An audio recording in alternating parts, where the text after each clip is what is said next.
అనగనగా ఓ అందమైన నగరం మెల్లగా మేల్కొంటోంది. ఎత్తైన భవనాలు సూర్యకాంతితో మెరుస్తున్నాయి. రహదారులు శుభ్రంగా ఉన్నాయి. ఈ నగరంలో ఓ మూలలో చిన్న కాలనీ ఉంది. అక్కడ చిన్న చిన్న ఇల్లులు, పిల్లలు ఆడుకునే పార్కుంది. కాలనీలో అందరూ ప్రశాంతంగా, సంతోషంగా జీవిస్తున్నారు. ఇక్కడే మోక్ష అనే చిన్న అమ్మాయి కథ మొదలవుతుంది. మోక్ష పాఠశాలకి నడుచుకుంటూ వెళుతోంది.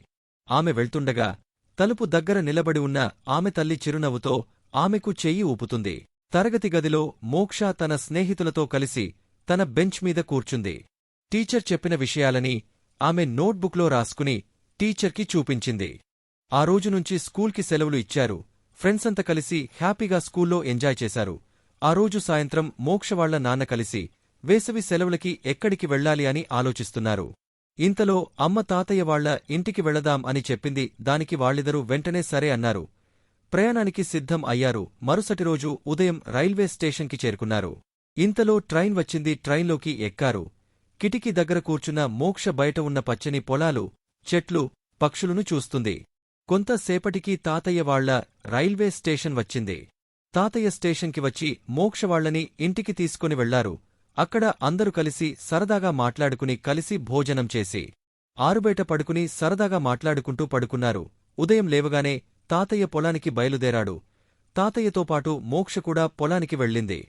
పొలంలో ఆడుకుంటుంది. ఇంతలో చిన్న చిన్న పక్షులు పొలంలో కనిపించాయి. అది చూసిన మోక్ష కేరింతలు కొట్టింది. పొలంలో పనిచేస్తున్న తాతయ్య మోక్ష దగ్గరికి వచ్చాడు. మోక్ష ఈ పక్షుల గురించి తాతయ్యని అడగడం మొదలుపెట్టింది. ఇవి భలే అందంగా ఉన్నాయి తాతయ్య, కాని మా ఊరిలో ఎందుకు లేవు అని ప్రశ్నించింది. దానికి సమాధానంగా తాతయ్య ఇలా చెప్పాడు. ఊరిలో చెట్లు నీళ్లు ఎక్కువగా ఉంటాయి. పక్షులు నివసించడానికి అనువైన ప్రదేశం, అందుకే పక్షులు ఎక్కువగా ఊరుల్లో ఉంటాయి అని తాతయ్య చెప్పాడు. వెంటనే మోక్ష మా ఊరిలో కూడా ఈ పక్షులు ఉండాలి అంటే ఏమి చేయాలి తాతయ్య అని అడిగింది. తాతయ్య దానికి సమాధానంగా చెట్లు ఎక్కువగా పెంచితే పక్షులు వచ్చే అవకాశముంటుంది అని చెప్పాడు. మోక్ష ఆలోచిస్తూ పొలంలో కాసేపు ఆడుకుని తాతయ్యతో పాటు సాయంత్రం ఇంటికి వెళ్ళింది. అలా రోజు తాతయ్యతో పాటు కలిసి ఊరు అంతా తిరుగుతూ సెలవులన్నీ గడిపేసింది. మోక్ష వాళ్ల ఊరు తిరిగి వెళ్లే సమయం వచ్చింది.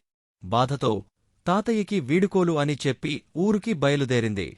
మళ్లీ యథావిధిగా స్కూల్కి వెళ్తూ స్నేహితులతో ఆడుకుంటుంది. అనుకోకుండా ఒకరోజు స్కూల్కి వెళ్లే దారిలో చిన్న పక్షిని చూసింది. తాత చెప్పిన విషయాలు గుర్తుకు వచ్చాయి. అలా ఆలోచిస్తూ స్కూల్కి వెళ్ళింది. సాయంత్రం ఇంటికి వచ్చి ఆలోచనలో పడింది. మన కాలనీలో చెట్లు నాటడం మొదలు పెడితే పక్షులు వస్తాయి అని ఆలోచించింది. ఆలోచన మరుసటి రోజు నాన్నకి చెప్పింది. నాన్న సంతోషించి అలాగే చేద్దాం అని చెప్పాడు. మరుసటి రోజు నుంచి మోక్ష నాన్నతో కలిసి చెట్లు నాటడం మొదలుపెట్టింది. వీళ్లని చూసి మరికొందరు ముందుకు వచ్చారు. మోక్ష వాళ్ల స్నేహితులకి కూడా విషయం చెప్పింది. వాళ్లు కూడా చెట్లు నాటడం మొదలు పెట్టారు. కొన్ని రోజులకి మొక్కలు చెట్లు అయ్యాయి. మోక్ష అలా నడుచుకుంటూ వెళుతుండగా కొన్ని పక్షుల గుంపుని చూసింది. అవి మోక్ష పెంచిన చెట్లమీద నివాసం ఉంటున్నాయి. అవి చూసిన మోక్ష వెంటనే తాతకి ఫోన్ చేసి సంతోషంగా నేను పెంచిన చెట్లుమీద పక్షులు ఉన్నాయని తాతకి చాలా సంతోషంగా చెప్పింది. తాత నువ్వు ఇలాగే కొనసాగించు, అప్పుడు ప్రకృతికి ఎంతో మంచి జరుగుతుంది అని చెప్పాడు. దానికి మోక్ష సరే అన్నది. ఆ రోజునుంచి మోక్ష ప్రతిచోట మొక్కలు నాటడం మొదలుపెట్టింది. అలా కొన్ని రోజులుగా మోక్ష ఒక నినాదంతో ముందుకు సాగుతుంది. Save trees, save the earth. Don't forget to like and subscribe.